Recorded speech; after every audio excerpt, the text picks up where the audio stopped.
Hello, everyone, and welcome back to the Health Wealth podcast for another episode. This week, I'm joined by the amazing Martin Pytela, and we talk about the subject of metabolic typing, about the fact that certain people will respond very differently to certain ways of eating and certain diets, depending on what type of metabolism you are, and finding the right one for you is what's important. We also talk about the 4 pillars of poor health, what the main drivers are behind it. We talk about advice on how to deal with the modern health issues we have. And we also touch on some holistic practices that you can use. It's a very informative, very interesting episode. I encourage you to take a listen, and let's jump on into the show. So, hello, Martin. Welcome to the show. Why don't you give us a quick background on yourself and who you are? Sure. Well, now in my retirement years, still working full time. I started out back in the 70s with getting into poisoning of mercury. It was innocent and stupid, right? I went to a dentist and he asked me, "Do you want the silver fillings or the white fillings?" And I said, "Is there a difference?" And he said, "Not really. The white ones are extra." Well, I didn't have the extra money, so I said, "Well, okay, well, the silver are fine." He did not disclose that silver amalgam is actually mercury, which is the most toxic thing to the human body. And the next 10 years I spent in probably a purgatory would be a good name for it, because my health really took a serious dive. And so I eventually gave up on the main medical, the chiropractic, the naturopathic, and all of that, because even though they were competent in their narrow scope, the cause of what's happening for me or was happening with me. And so eventually, I'm trained as a systems analyst, computer science and business administration. Eventually, I just finally realized that these people do not understand what they're doing. Truly, these people are trained to only look at symptoms and treat symptoms, never, ever looking at the causes. So once I understood that, I figured it out. But it took me 10 years to give up. So that was 10 miserable years of my life. Eventually, I switched careers and started explaining to people what they can do to get their health back if they've lost it, or perhaps prevent losing it in the first place. Yeah. Yeah. So on the way, I became quite educated in ways of nutrition and physiology and the narrow discipline of metabolic typing, which helps us understand how we gain weight or lose weight, and also helps us understand how we alkalize or acidify, which has profound effects on our health, both emotional, mental, physical, all manner of functioning. Yeah. Yeah, absolutely. When I was reading up on you, that was one of the things I found very interesting when I came across. So let's dive into that a little bit. Give us a bit more info on what is metabolic typing and how's that help us? Right. Over time, people have discovered that there are some folks who are alkalized by eating carbohydrates and acidified by eating fats and proteins, but there are others who are reversed. They are alkalized by fats and proteins and acidified by carbohydrates.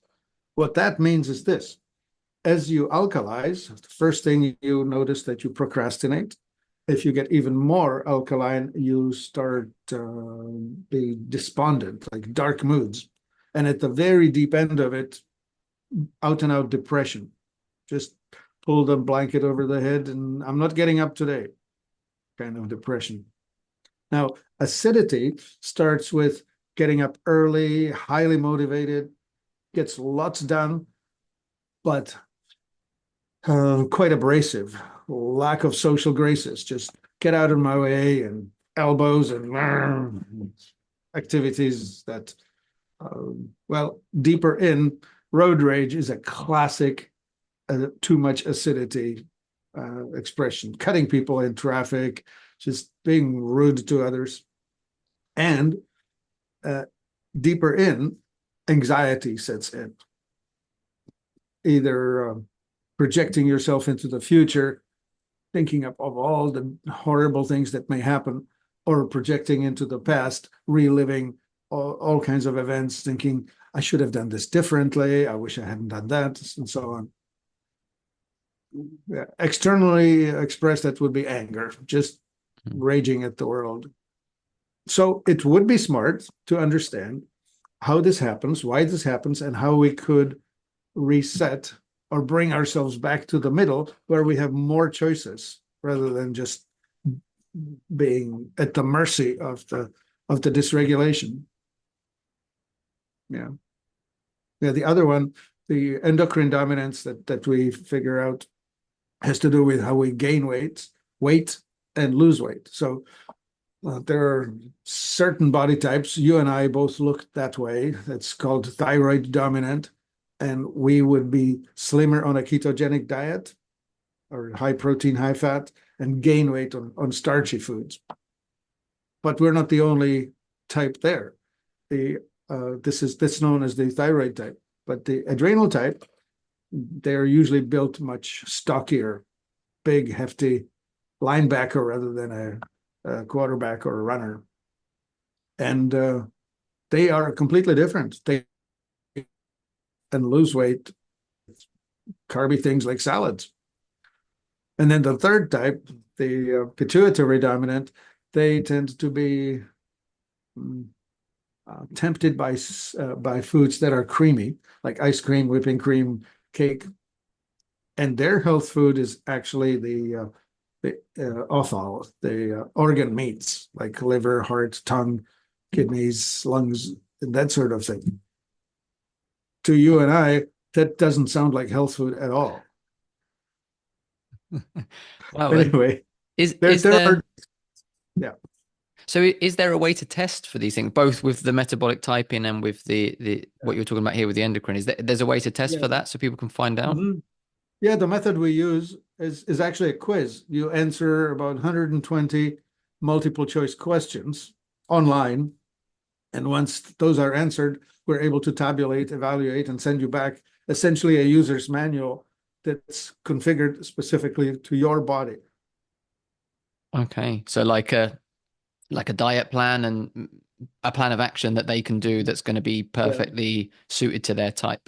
Right. Yeah, this sort of if then else when say like if I had you in front of me and you said I would like to manage my weight better, it would start with, well, looks like you're the thyroid dominant person. You will gain weight with carbs and lose weight with fats. So for you, ketogenic diet is the slim diet. However, if you should find yourself to be a sympathetic dominant, that person wakes up a bit acidic in the morning and needs to alkalize, but for them to alkalize, starches are required. So you now have a genetic conflict where you can be quite miserable on a keto diet or push back some carbs and not slim down so intensely so that you can actually manage your mental health. So some of us are lucky that we are born with a body type that matches the mental health stability, but some of us are not. And so then you're trying to weave your way gently through the narrow range, which is mentally healthy and not gaining too much weight. Yeah, they're finding the right balance for you. Because I mean the mental health side is very important, especially nowadays. It's a big issue. Do you think most of that is down to the diet and maybe people eating the wrong things, which are sending them the wrong way on the scale? Well, I find that there are four categories in my way of thinking about health. I find these four pillars on which bad health or bad outcomes stand, and that would be toxicity, malnutrition, stagnation, and trauma. And all of these have to be resolved in order to maintain wellness. And so toxicity is just rampant these days. The industrial age is bringing us so many wonderful conveniences, but at a price of polluting the environment, and it's worse with each year. So anybody who has inflammatory symptoms in the body probably needs to address it. I mean, my own story, right? Like I was so polluted with mercury, I was just breaking down. Yeah. But it doesn't have to be completely dramatic. All kinds of illness, whether well, inflammatory, right? So Yeah. all of the autoimmune, fatigue is one, chronic pain here, there, and everywhere is another. That's usually stands on the pillar of too much toxicity. And until you get it out of the body, it continues to disrupt normal function. Yeah. Definitely. And the second one, malnutrition, that's again, industrial age. We make such wonderfully seductive food-like substances, highly processed, that completely hijack our brains, our ability to resist it. And yet they're completely wrecking our health outcomes because when you eat more calories than what's required in order to maintain the nutritional density, you end up gaining weight beyond reach. And then stagnation, that's another problem of our society. Again, sedentary jobs, sedentary lifestyles cause lack of movement. And that would be, for example, the lymphatic system that we have in our body. All those fluids are needing to move. Walking or running or just general moving of the limbs against gravity, then we stagnate, and with that, we decline. And of course, the other part, of course, muscles, right? Muscles are maintained only if or when used. So the sedentary lifestyle causes decline in function because the muscles are so important. These are the energy storage devices, the batteries in our body. So if we lose muscle mass, there's lack of stored energy. We all of a sudden become very incapable of functioning properly. Okay, and the last one on this list is trauma, which of course, emotional damage happens all the time. I mean, it can be totally innocent, but we as children are quite literal in storing in our subconscious things that we experience.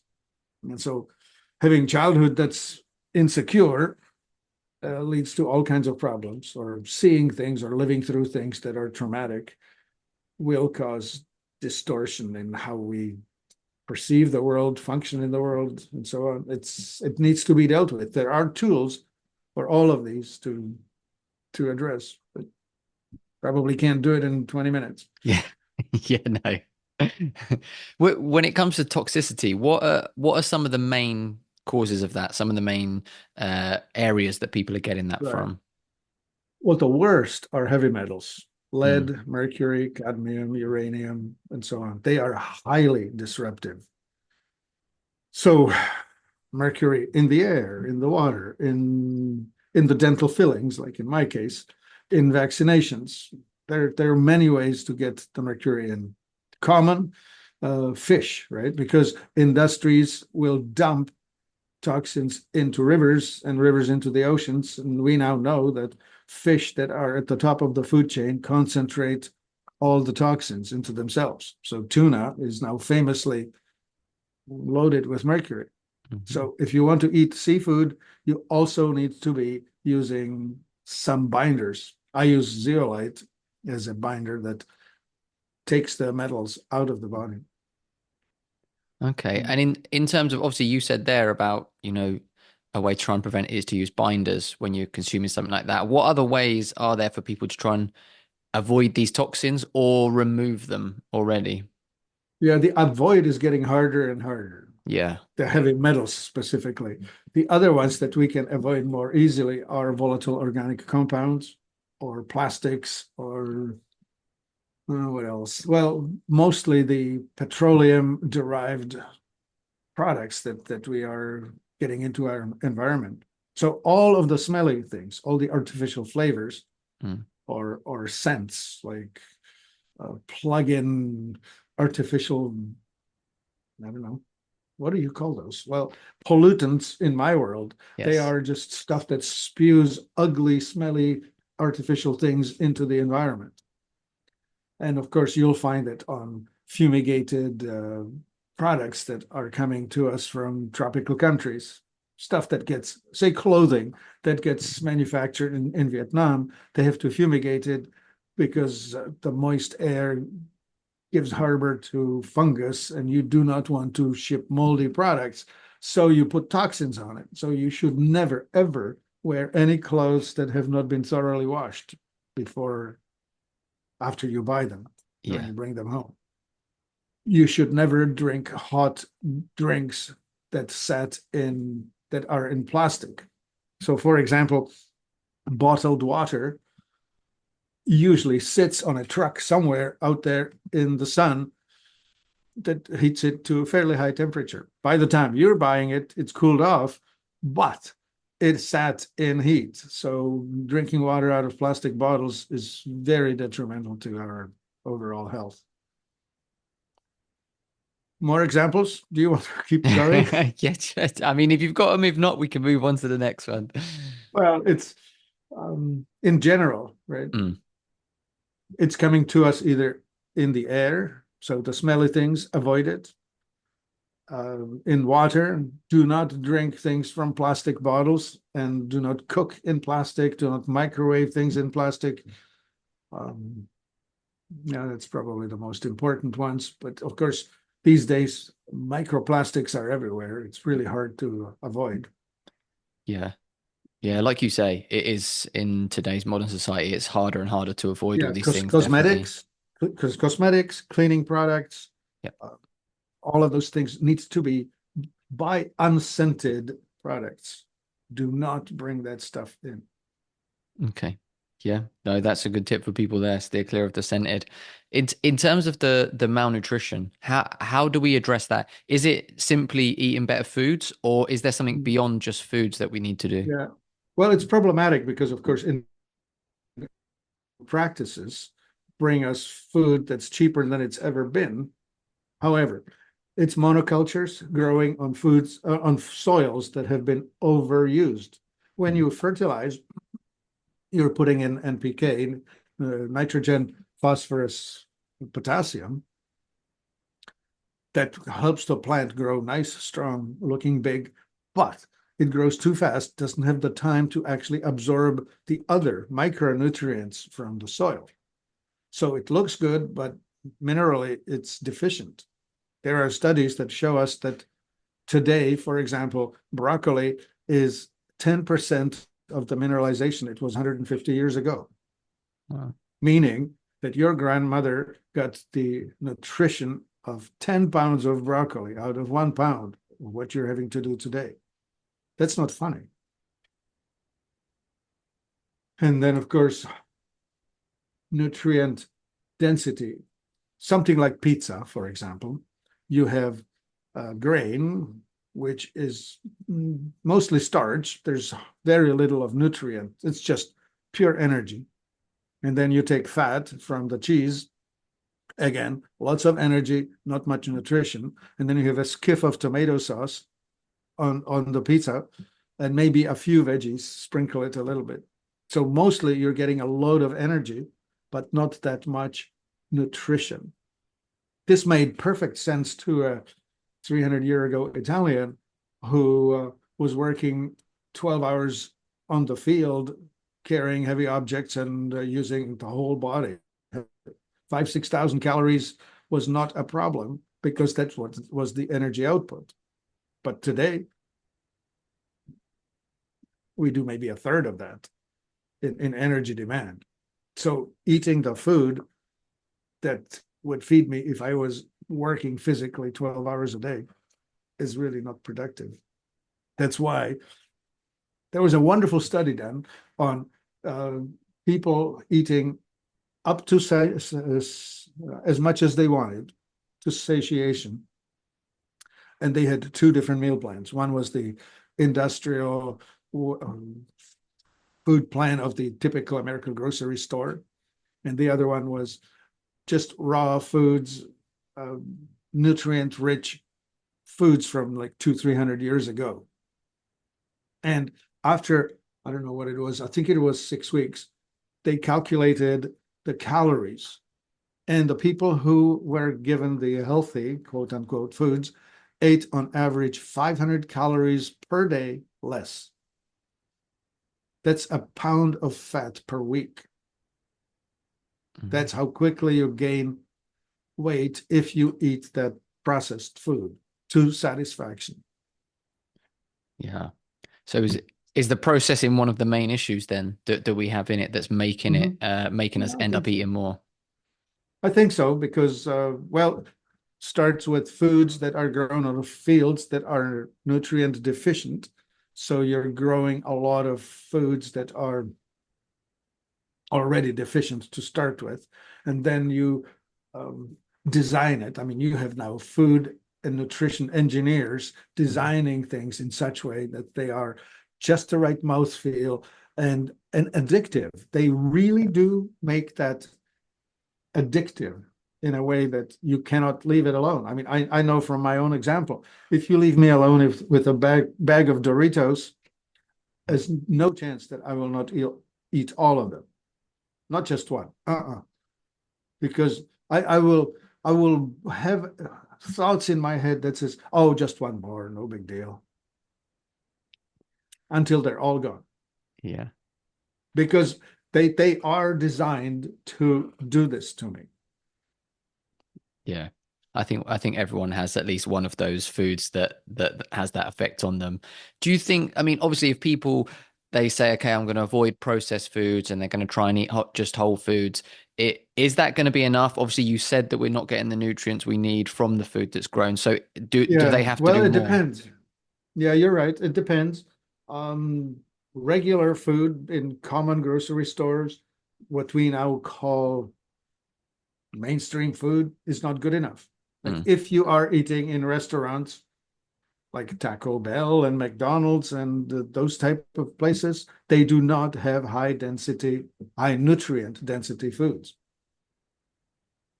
You'd have to go 100% organic, eating foods that have been grown with minimal use of fertilizer or natural fertilizer rather than chemical fertilizer.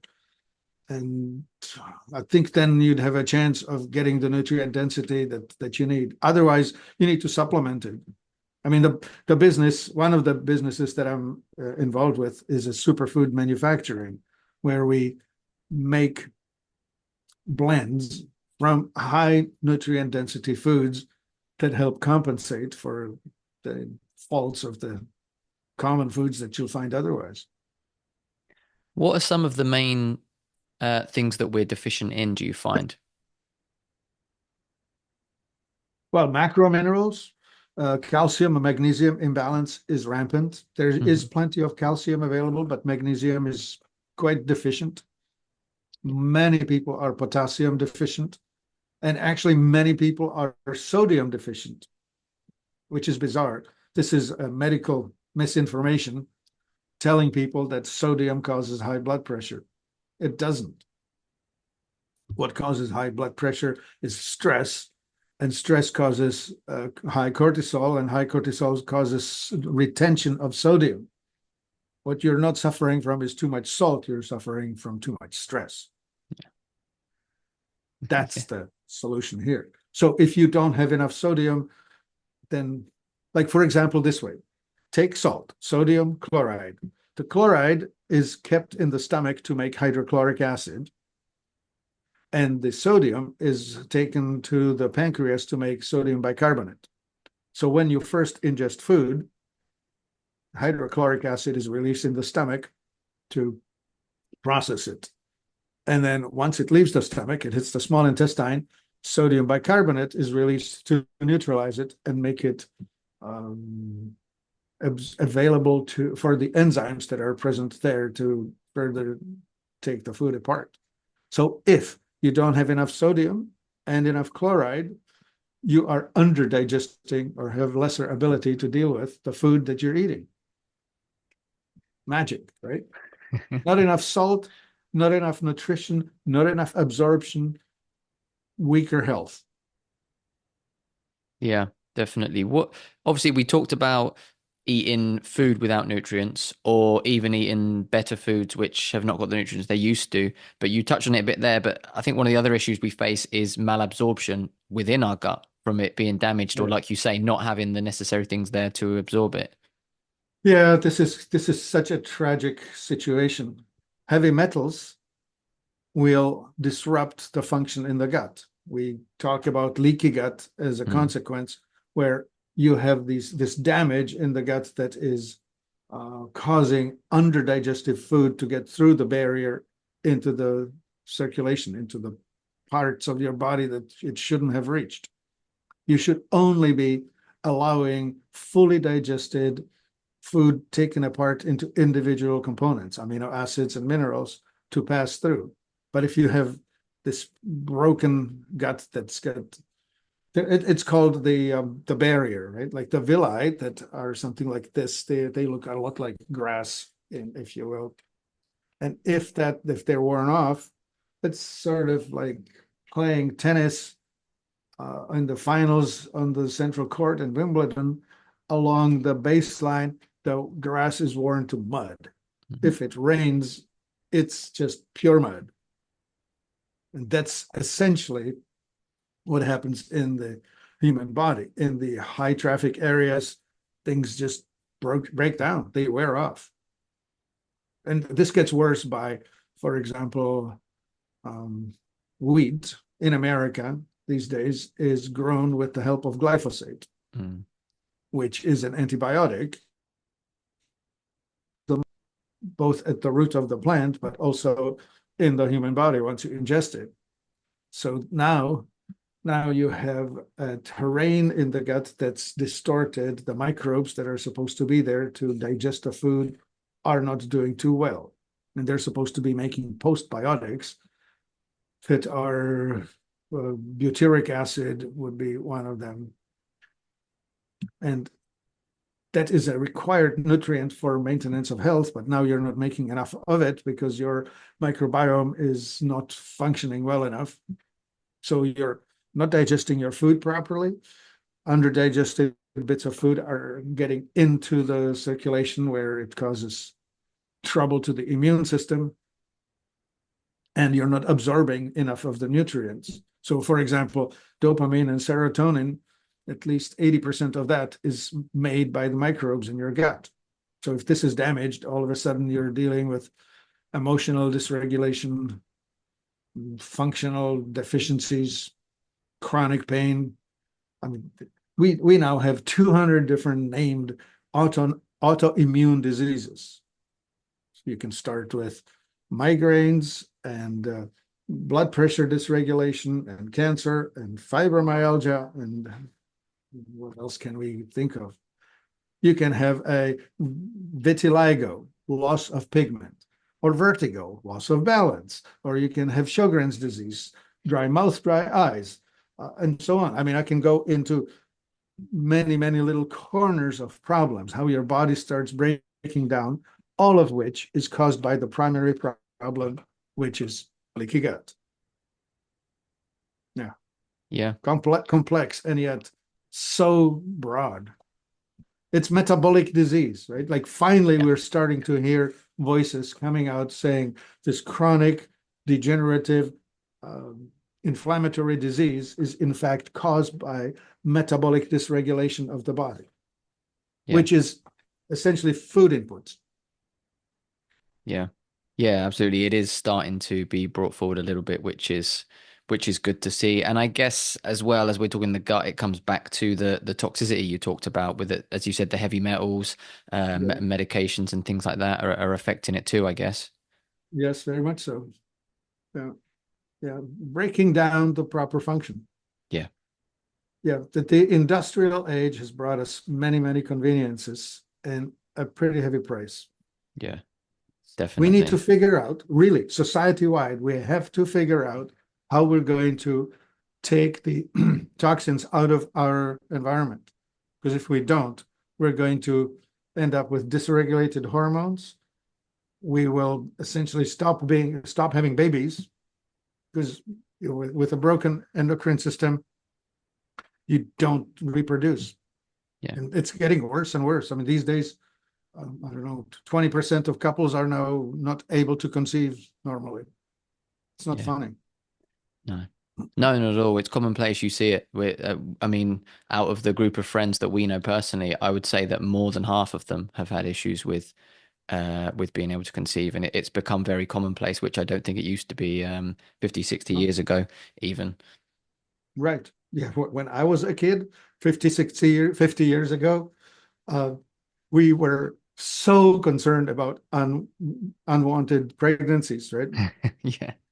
It was the biggest fear. These days, you have nothing to worry about. The main thing you have to worry about is if you actually manage to get an erection. It's not funny. Yeah. No, it's gone the complete other way. Um, the other one that with the stagnation, obviously, you said about we have such sedentary lives now, Mhm. and there's so much evidence showing how much that affects us badly. How much? It's not even that much that people need to do, is it? Even just walking each day or something like, is it just literally a bit of movement that they need each day? Mhm. Right. So one, you definitely need muscles because you need this storage, energy storage. The glucose or glycogen that's used for immediate use is stored in your liver, which is not that big, and in your muscles. So if you have not enough muscle mass, you're not storing enough energy. So you can only go for a short amount of time before you've drained it completely. So intermittent um, training, you need to work your muscles to maximum exertion for short amounts of time, like a deep 10, 12 minutes a day. But you need to push your muscles to maximum, to tiredness, and you want to try and increase the maximum load that you're able to carry. And then the second thing is the lymphatic system is depending on the movement. So that takes about half an hour of walking or maybe 15 minutes on a rebounder to move because the lymphatic fluid has no pump of its own. It only moves when your body moves up and down against gravity. So sitting on a bicycle pedaling is not good enough. You need to actually get the center of gravity rising and falling. So walking is great. Bouncing is even better. Okay. Yeah, that's interesting 10,000 because steps. That's a classic, right? yeah, yeah, of course, yeah. That's what everyone has as their target. Yeah. Okay, that's interesting to note that it's just something like cycling, which people maybe would think would count, wouldn't actually count in terms of for the lymphatic system. Yeah, you're burning energy, but all you're moving is your knees up and down. Yeah. Not much of a pumping effect other than in your legs, which is not nothing, but it's not really good enough. Yeah. Okay. Now that's interesting for people to know. And I think walking is, I think, the easiest thing to do because everyone can do walking and, everyone can fit in just a bit of walking time. I don't think it's that difficult. When it comes to the trauma, what are things you recommend for trying to deal with that? Is that people needing to go and see a therapist and things like that? There are wonderful new ways of reaching into the subconscious. Talking therapy is not particularly effective because when you're talking about stuff that you already remember, you're just reliving it. That's Mm. not clearing it away. That's just simply rehashing the same thing over and over. What's needed is one of the techniques that reaches into the subconscious and resolves the problem, oftentimes without even having to dissect the specifics of it. So methods like EFT, emotional freedom technique, also known as tapping, or emotion code, or quantum healing, or neurolinguistic programming. These are methods that are able to identify the problem and resolve the problem. To give an example, a 3-year-old girl is asking mom to give her the lollipop that her sister is already enjoying. And mom says, your sister already finished her dinner. When you finished your dinner, you will have the lollipop too. Well-meaning mother tries to nourish the child, but the child concludes that I'm unworthy, I'm unlovable, and I deserve nothing. or I don't get what I'm wanting to get. Now she's 30, she's working in some corporate office, and she is sabotaging herself because she is undeserving and does not get what she should be getting. So she's now sabotaging her life subconsciously, right? Those are just silly little examples. So when I was trying to resolve my troubles, I dove in. I was using it was called educational kinesiology, where we are muscle testing for problems and resolving them. And I had to solve my mother issues, father issues, brother issues, classmate issues, all of these things that deposited programs in my subconscious that were essentially destructive. And that's just the innocent stuff. Now layer over top of it people who have lived in insecure environments, like a child who grows up in a household of an alcoholic, or I don't know, some personal violence, rapes and abuses and wars and who knows what. All of that needs to be dealt with as well. Yeah. Yeah, no, definitely. It's that's all important stuff, and that's interesting. I think people definitely should look into some of those methods. I've looked into a couple of those methods that you mentioned, not all of them, and it's really interesting stuff within them. And I know that the subconscious mind is a very powerful thing, and yeah, if you can tap into it, there's a lot that you can do there. So I think that's good advice for people to look into some of that. Definitely for sure. Yes. I think you also mentioned about you have supplements and you do some kind of health coaching as well, and you have a Right. whole business website.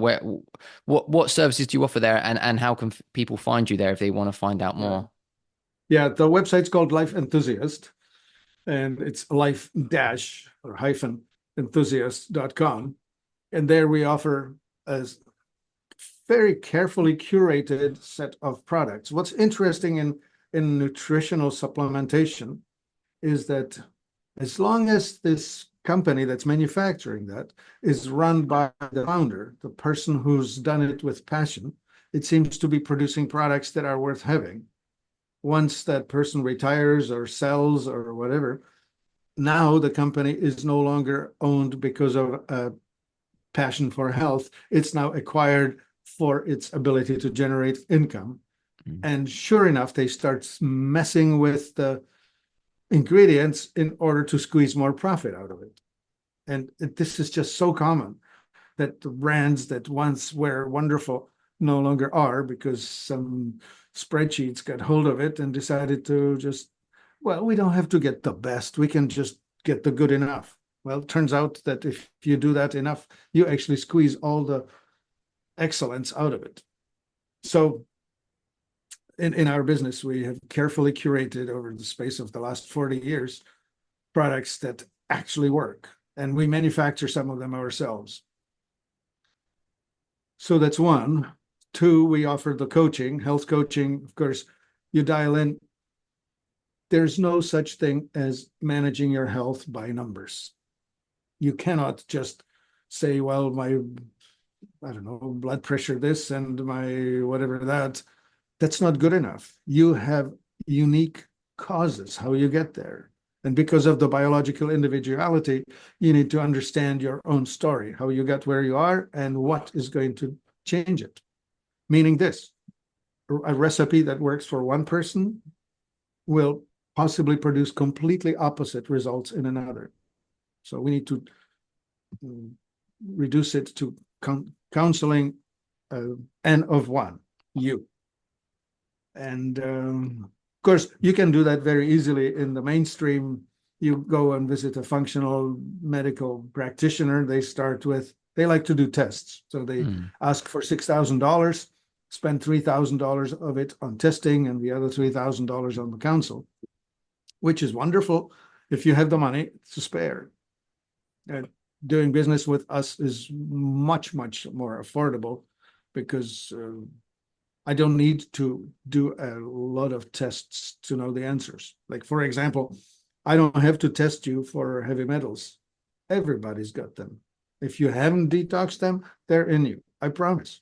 and you will know it by the symptoms. So yes, you can spend $300 on a metal test at the beginning and then do the process and then retest to confirm. But the ingredients themselves are about $300. So you can either spend the $300, do the detox, or spend three first, three second, and three third to reconfirm that you don't need to reconfirm because you feel better anyway. Yeah. So that's the difference in how we approach it, is that it's much more affordable if you decide to go the off the mainstream pathway, right? Yeah. Yeah, absolutely. And I think you said about your questionnaire for the Mhm. metabolic typing, that's all Right. available on the website as well, right? Yes, it's there. Yeah. If you type the word metabolic, you will see all the answers, including the test. The test we charge for is $97. Yeah. Okay. That's perfect. I think I encourage people to have a look into that, to go to the website and have a look at everything that you offer and take the test. Find out. There's no harm in finding out the answers of that, and taking a bit more care of your health.